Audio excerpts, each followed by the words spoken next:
Saudara-saudari yang dikasihi Tuhan, selamat pagi.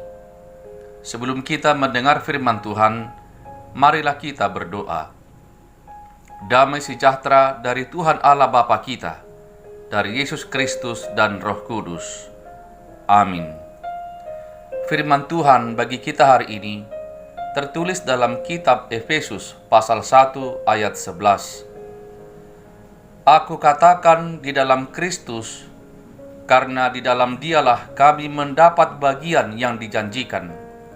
Kami yang dari semula ditentukan untuk menerima bagian itu sesuai dengan maksud Allah, yang di dalam segala sesuatu bekerja menurut keputusan kehendak-Nya. Demikian firman Tuhan. Saudara-saudari yang diberkati Tuhan, satu-satunya cara untuk menemukan identitas kita adalah dengan menguji diri kita dengan satu pertanyaan. Apakah aku sudah di dalam Kristus, atau jangan-jangan masih di luar Kristus?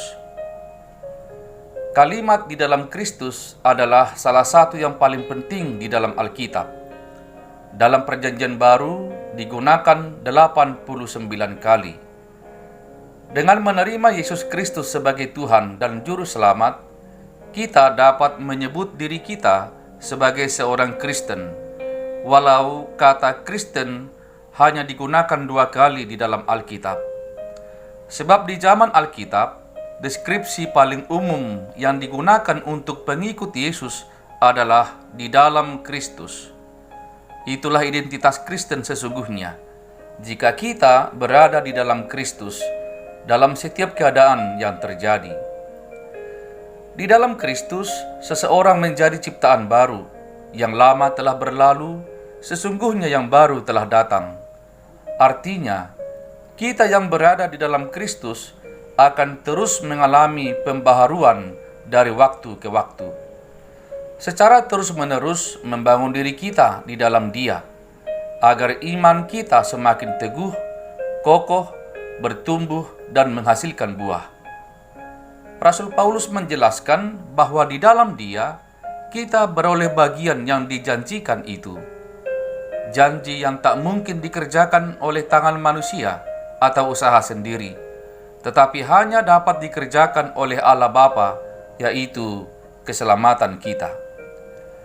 Bagian yang dimaksud itu adalah apa yang dimiliki Allah dalam diri Yesus Kristus dianugerahkannya kepada kita, yaitu kekuatan, kekayaan, kesehatan, ketenangan, percaya diri, kebahagiaan, bahkan keselamatan yang terus dikerjakannya kepada kita.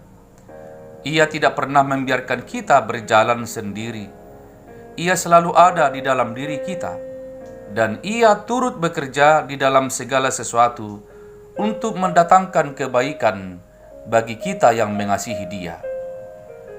Saudara-saudari, untuk itu marilah tetap bertahan tinggal di dalam Kristus, yaitu menaruh harapan dan kebergantungan kita kepada Kristus.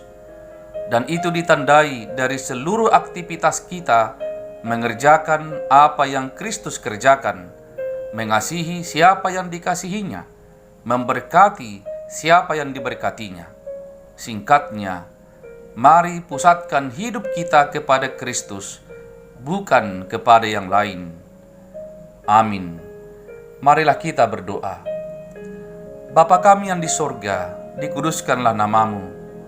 Hari ini kami bersyukur atas penyertaan dan pemeliharaan Tuhan atas hidup kami.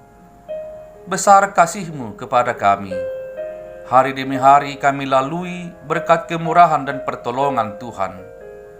Berilah kami kekuatan melakukan firman-Mu, agar hidup kami senantiasa dikuatkan, penuh damai dan kebahagiaan.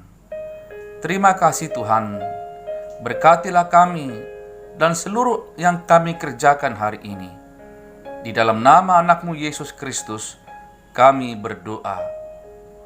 Amin. Saudara-saudari, selamat berakhir pekan.